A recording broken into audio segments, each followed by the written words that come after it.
हमारे पुंछ के लोग कुल्लू मनाली हिमाचल की तरफ चले जाते हैं, मंडी बुड्ढा अमरनाथ लोरन की तरफ, शालचिन की तरफ, क्योंकि वो पहाड़ी इलाका है तो वहाँ पे भी बर्फबारी बहुत ज़्यादा होती है। ये 15 साल के बाद यहाँ पे पड़ी है, तो आप देख सकते हैं ये कैसे बच्चे एंजॉय करते हैं।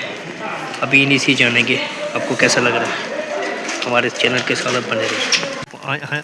हाँ जी बच्चा, आपका नाम? मेरा नाम आशियाना है।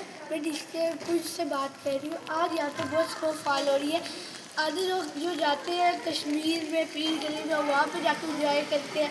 आज यहाँ पे पूंछ में भी बर्फ़ पड़ी है, जैसे कि आप देख सकते हैं। ये गाड़ियाँ हमारी कितनी बर्फ़ से भरी है, तो आप देख सकते हो इतनी बर्फ़ पड़ी है यहाँ पे। आज के सारे बच्चे खेलो, हम इंजॉय करें। हमारे मेरे दो छोटे दो भाई हैं, तो मैं सबसे बड़ी, और यहाँ पे बहुत बर्फ़ पड़ी है और सब बच्चे खेलो, इंजॉय करो।